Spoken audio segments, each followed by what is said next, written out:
నమస్తే, welcome to news 360 special debate. నేను విజయ్ శంకర్.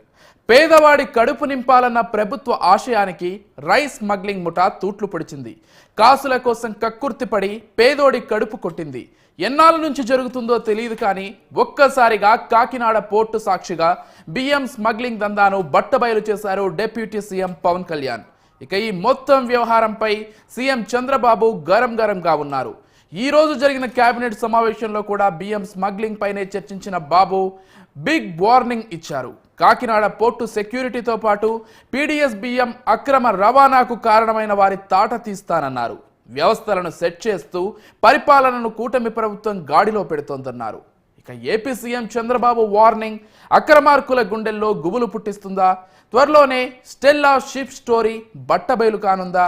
దీనిపై మనతో పాటు చర్చించడానికి సిద్ధంగా ఉన్నారు పాదయాత్ర వెంకటేశ్వర రెడ్డి గారు, వైసీపీ నేత, వారితో పాటు విల్సన్ గారు, బీజేపీ నేత, ఇద్దరు కూడా. ముందుగా విల్సన్ గారితో మాట్లాడదాం. విల్సన్ గారు నమస్కారం అండి. విల్సన్ గారు మ్యూట్లో ఉన్నట్లున్నారు, అన్మ్యూట్ చేస్తారా? ఓకే విల్సన్ గారు. విల్సన్ గారు ఎలా చూస్తారండి ఈ పీడీఎస్ బియ్యానికి సంబంధించి అక్రమ రవాణా జరుగుతుందని? అంటే అధికారంలోకి వచ్చిన వెంటనే కూటమి నేతలు చేసినటువంటి ఆరోపణలకు సాక్ష్యాలు కూడా ఆ రోజుల్లోనే దొరికాయి. ఏదైతే ఈ పౌర సరఫరాల మంత్రి ఉన్నారో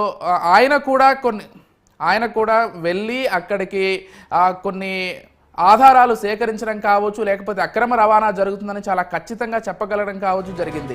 ఈరోజు దానికి ఒక పెద్ద సాక్ష్యంగా ఏదైతే ఇప్పుడు అక్రమ రవాణా జరుగుతున్నటువంటి షిప్ కూడా బయటపడడంతో అక్కడికి స్వయంగా డిప్యూటీ సీఎం పవన్ కళ్యాణ్ వెళ్ళి సీజ్ ద షిప్ అని చెప్పడంతో కేవలం తెలుగు రాష్ట్రాలనే కాదు మొత్తం దేశవ్యాప్తంగా కూడా సంచలనమైంది. ఒకసారి పవన్ కళ్యాణ్ ఏం మాట్లాడారో చూద్దాం సార్, తర్వాత దీనికి సంబంధించి మరింత కంటిన్యూ చేద్దాం.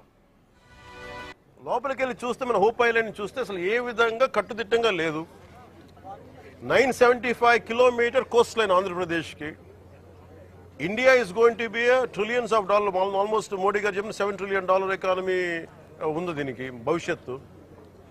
Prapancha deshalu manalni edaganistaya leda, mana balaheenatalu entani chustaru. Andhra Pradesh coastline manaki enta balamo adi manaki anta balahinata kuda.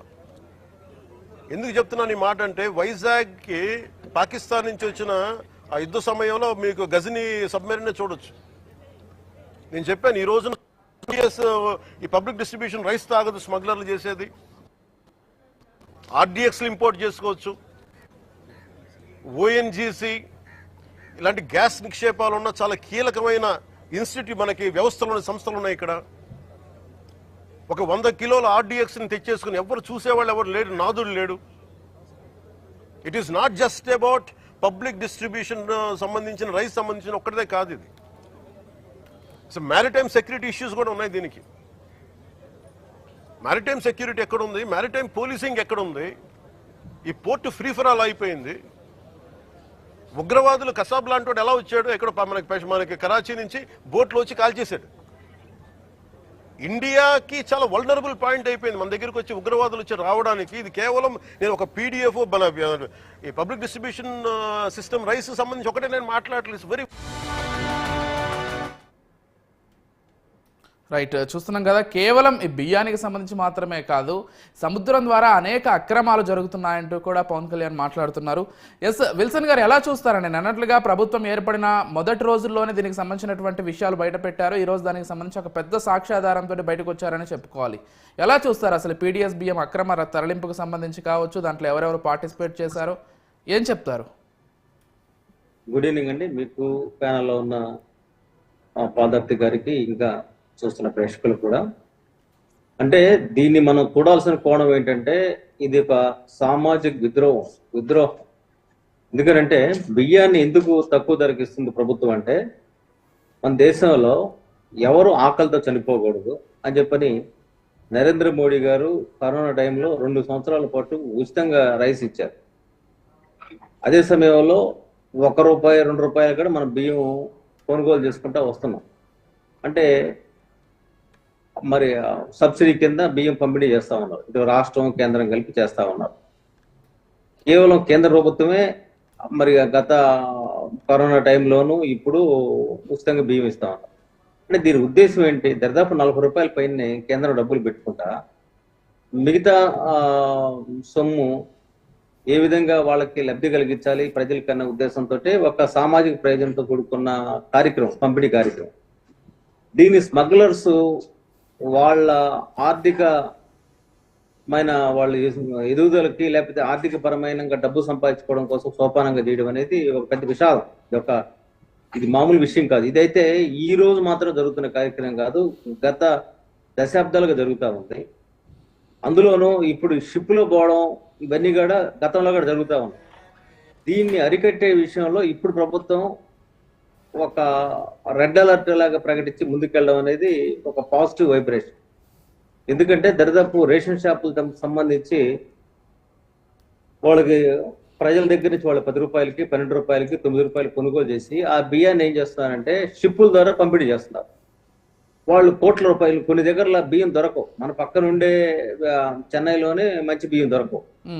మరి ఇలాంటి పరిస్థితుల్లో ఆంధ్రప్రదేశ్ నుంచి వెళ్తున్న ఈ బియ్యం అనేది మరి ప్రపంచంలో చాలా దేశాలకు ఎగుమతి చేసి సంపాదించుకుంటున్నారు డబ్బులని అర్థమవుతా ఉంది. అందులో ప్రధానంగా ఈ సివిల్ సప్లై సంబంధించిన అనుబంధం దోరపూడి చంద్రశేఖర్ రెడ్డి గారికి కానీ, అంతకుముందు వాళ్ళ నాన్నగారికి కానీ, వాళ్ళ సోదరుడికి కానీ, వీళ్ళకందరికీ బాగా ఉందనేది అర్థమవుతా ఉంది.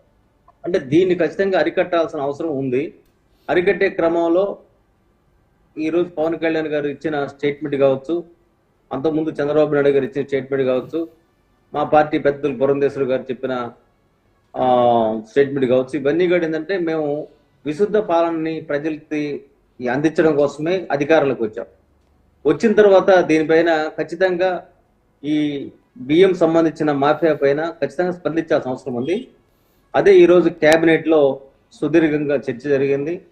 చర్చ జరిగిన తర్వాత ముఖ్యమంత్రి గారు ఎలాంటి పరిస్థితుల్లోనూ ఇక ముందు కదిలించము, ఇట్లాంటి జరగనివ్వము అని చెప్పి ఒక స్థిరమైన నిర్ణయం తీసుకొని మాట్లాడడం జరిగింది. ఇక్కడ నేనేమంటానంటే అధికార యంత్రాంగం కూడా ఒక సామాజిక బాధ్యత వ్యవహరించాలి. ఎందుకంటే ఈ విధంగా రైస్ ఆ విధంగా పోవడం అనేది దానివల్ల ఏమవుతుందంటే రాబోయే రోజుల్లో బియ్యం పథకం ఆగిపోయే ప్రమాదంగా ఉంటుంది.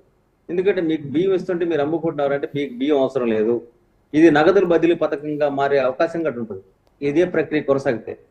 తద్వారా ఏమవుతుందంటే నగదు రూపంలో వస్తే ఒక్కోసారి ఇంట్లో మగవాళ్ళ చేతుల్లో డబ్బులు పడితే ఆ డబ్బులు తాగి తందనాలాడే ప్రమాదం అవుతుంది. కాబట్టి ఒక ఆహార భద్రత అనేది మరి ఒక పథకంగా తీసుకుని కేంద్ర ప్రభుత్వం ఈ స్కీమ్ అమలు చేస్తున్న నేపథ్యం. కాబట్టి ఆహార భద్రత అంటే ప్రతి ఒక్కరికి ఆకలి తెగులు చనిపోకూడదు, ప్రతి ఒక్కరికి దీనికి సంబంధించి పేదలకి బియ్యం అందించాలని చెప్పని ఒక బృహత్ సంకల్పంతో మొదలుపెట్టిన కార్యక్రమం ఇది. ఈ కార్యక్రమాన్ని చూడాల్సిన కోణం అదే. ఆ కోణంలో చూస్తూ దీన్ని కాపాడుకోవాలి తప్ప దీన్ని మిస్యూజ్ చేస్తే దీన్ని నేనైతే ఏమంటానంటే అన్ని పార్టీలు కూడా సహకరించాలి. ఒకవేళ వైసీపీకి సంబంధించి వాళ్ళకి ఏదైనా అభ్యంతరాలు ఉంటే అభ్యంతరాలని చెప్పాల్సిందో చెప్పాలి, కానీ అసలు ఏమి అవినీతి జరగలేదు, పయ్యావుల కేసు సంబంధించిన బంధువులది మీరు సీజ్ చేయలేదు అంటే నేనేమంటానంటే పయ్యావుల కేసులు కావచ్చు, లేకపోతే నేను కావచ్చు, ఇంకొకరు కావచ్చు, ఇది అందరికి అతీతంగా జరగాల్సింది. అంతేకాకుండా ఈ షిప్పుల్లో గంజాయిగా ట్రాన్స్పోర్ట్ అవుతుందన్న మనకి ఒక సమాచారం అంతా. ఈ గంజాయి ట్రాన్స్పోర్ట్ వల్ల ఏమవుతుందంటే యువత పూర్తిగా నాశనం అయ్యే పరిస్థితుంది. ఈరోజు యువత బ్రెయిన్ పనిచేయకుండా వాళ్ళ లివర్లు పాడైపోయి, వాళ్ళ సంబంధించిన ఆరోగ్యం పాడైపోయి, వ్యక్తిత్వం దెబ్బతిని సర్వనాశనం అయ్యే ప్రమాదం ఉంది. ఈ షిప్పుల ద్వారా జరిగే ఈ ఏదైతే ఇది ఉందో ఈ స్మగ్లింగ్ ని అరికట్టాల్సిన అవసరం ఉందని నేను స్పష్టంగా భావిస్తున్నాను. భారతీయ జనతా పార్టీ కార్యకర్తగా మాత్రమే కాదు, ఒక సొసైటీలో ఒక పౌరుడిగా వీటిని అరికట్టడం అనేది మనందరి బాధ్యత. రాజకీయాలకు అతీతంగా ఇట్లాంటి సంఘటన చూడాలి. Okay, yes. పాదయాత్ర వెంకటేశ్వర్లు గారు, ఈరోజు ప్రధానంగా అధికార పార్టీలో ఉన్నటువంటి 3 పార్టీలు కూడా